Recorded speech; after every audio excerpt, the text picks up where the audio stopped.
Hello friends, once again welcome back to my channel Jazz the English. दोस्तों, आज के इस वीडियो में हम बात करने वाले हैं प्रोनाउन के थर्ड टाइप डेमोन्स्ट्रेटिव प्रोनाउन के विषय में। डेमोन्स्ट्रेटिव प्रोनाउन को जैसा कि हम सब जानते हैं हिंदी में संकेतवाचक सर्वनाम बोलते हैं। संकेतवाचक सर्वनाम का मतलब होता है कि ऐसा सर्वनाम जो कि किसी ऐसे नाउन के लिए प्रयोग किया जाए जो कि या तो दूर हो या पास हों। जब हम किसी नाउन की ओर इशारा करके बताते हैं तो उन नाउन के लिए जो शब्द प्रयोग किए जाते हैं उन्हीं को हम प्रोनाउन बोलते हैं। इंग्लिश में मैंने डिफाइन किया है the pronouns which are used to point out the objects to which they refer. ऐसे प्रोनाउंस जिनका प्रयोग किया जाता है, पॉइंट आउट मतलब इशारा करने के लिए, द ऑब्जेक्ट्स ऐसे ऑब्जेक्ट्स की ओर इशारा करने के लिए, टू विच दे रिफर जिनके लिए ये प्रयोग किए जाते हैं, रेफर किए जाते हैं, उन्हीं को हम डेमोन्स्ट्रेटिव प्रोनाउंस बोलते हैं। हिंदी में जान लेते हैं जो प्रोनाउंस व्यक्तियों अथवा वस्तुओं की ओर संकेत करते हैं। इन अ वेरी सिंपल लैंग्वेज मैं आपको बता दूं कि जब भी हम किसी व्यक्ति वस्तु की ओर इशारा करके बताते हैं और उन वस्तुओं या व्यक्तियों के लिए जो वर्ड्स प्रयोग किए जाएंगे, प्रोनाउंस यूज किए जाएंगे, उन्हीं को हम डेमोन्स्ट्रेटिव प्रोनाउंस बोलते हैं। डेमोन्स्ट्रेटिव प्रोनाउंस के रूप में जो वर्ड्स यूज किए जाते हैं वो एक तो दिस होता है, फिर उसके बाद दैट होता है, फिर उसके बाद दीज और दोज। ये चार शब्द होते हैं जो कि डेमोन्स्ट्रेटिव प्रोनाउन के रूप में प्रयोग किए जाते हैं। हम ये जान लेते हैं कि इनका प्रयोग वाक्य में किस प्रकार किया जाता है। यहाँ मैंने दिस लिखा, दिस को हिंदी में हम बोलते हैं यह, दैट को हिंदी में बोलते हैं वह, दीज को हिंदी में बोलते हैं ये या फिर इन भी बोलते हैं, और दोज को बोलते हैं हिंदी में हम वे या फिर उन। ये इनका मीनिंग होता है हिंदी में। दिस और दैट इन दोनों ही प्रोनाउन का हम सिंगुलर के रूप में प्रयोग करते हैं, यानी एक वचन के रूप में प्रयोग करेंगे, और दीज और दोज इनका प्रयोग हम बहुवचन के रूप में करेंगे।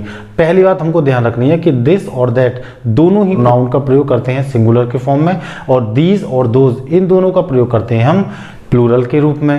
पहली बात हो गई। दूसरी बात क्या है, दिस और दीज। अब देखिए यहाँ चेंज हो गए, यहाँ दिस के साथ दैट था, अब यहाँ दिस के साथ दीज है। तो यहाँ पे क्या है, दिस और दीज दोनों का प्रयोग निकटता के लिए करेंगे। यहाँ हम ये निकटता के लिए करते हैं।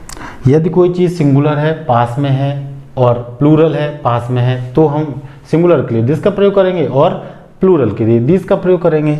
इसी तरह यदि कोई चीज़ हमारे दूर है, यदि कोई चीज़ सिंगुलर हो या प्लूरल हो, वो हमसे दूर है, तो अगर सिंगुलर है, दूर है, तब हम प्रयोग करते हैं दैट का। अगर प्लूरल है, दूर है चीज़ें या वस्तुएं या व्यक्ति, तो हम प्रयोग करते हैं दोज का। ये हमको ध्यान रखना है।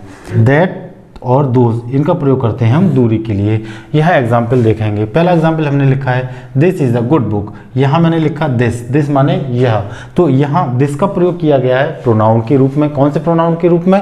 डेमोन्स्ट्रेटिव प्रोनाउन के रूप में। दिस सिंगुलर है और निकटता को इंडिकेट करता है ये। इसके बाद दैट इज योर हाउस, वह दूर, वह तुम्हारा घर है। दीज आर माई चेयर्स, ये जो चेयर्स रखी हैं, ये जो चेयर्स हैं, ये चेयर्स मेरी हैं। दोज आर योर पेन्स, वो जो वहाँ पेन्स रखे हैं बहुत सारे, वो पेन्स किसके हैं? तुम्हारे हैं। तो क्योंकि प्लूरल हैं, दूर हैं चीज़ें, हम इंडिकेट कर रहे हैं, तो ऐसी स्थिति में हम दोज का प्रयोग करेंगे। अब देखिए यहाँ मैंने दिस का प्रयोग किया, दैट का प्रयोग किया, दीज का प्रयोग किया, फिर दोज का प्रयोग किया। अब हमने यहाँ चार एग्जाम्पल्स और लिखे हैं। इन एग्जाम्पल्स को बड़ा ध्यान से हम देखेंगे। पहले एग्जाम्पल में मैंने लिखा दिस बुक इज़ गुड। यहाँ देखिए दिस के बाद में मैंने बुक का प्रयोग किया, यानी बुक क्या है? नाउन। इसके बाद दैट का प्रयोग किया, दैट के बाद हाउस आ गया, हाउस नाउन है। फिर दीज के साथ में चेयर्स, ये भी नाउन है।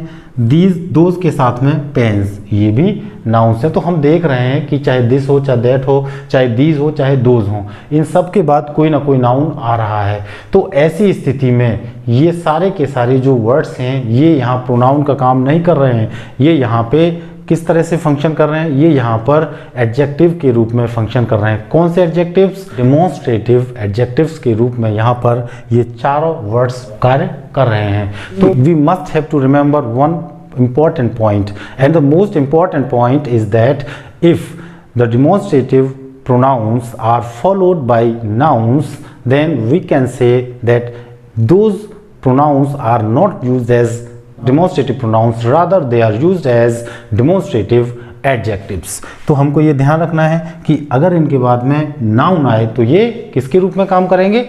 demonstrative adjective के रूप में। तो फ्रेंड्स, ये मैंने आपको डेमोन्स्ट्रेटिव प्रोनाउन के विषय में आज जानकारी दी। यदि आपको ये जानकारी अच्छी लगी हो तो आप इस वीडियो को लाइक कर दें और अपने दोस्तों में ज़्यादा से ज़्यादा शेयर कर दें। और साथ ही साथ यदि आप मेरे इस चैनल पर पहली बार विजिट कर रहे हैं तो मैं आपसे रिक्वेस्ट करूँगा कि आप मेरे इस चैनल को सब्सक्राइब कर लें और साथ ही साथ बेल नोटिफिकेशन ऑन भी कर लें, जिससे कि मेरे आने वाली हर वीडियो का नोटिफिकेशन आपको मिलता रहे। फ्रेंड्स, आज की इस वीडियो में इतना ही। फिर मिलेंगे नेक्स्ट वीडियो में नेक्स्ट टाइम एक नए टॉपिक के साथ। तब तक के लिए मैं आपसे विदा लेता हूं। धन्यवाद। Good bye.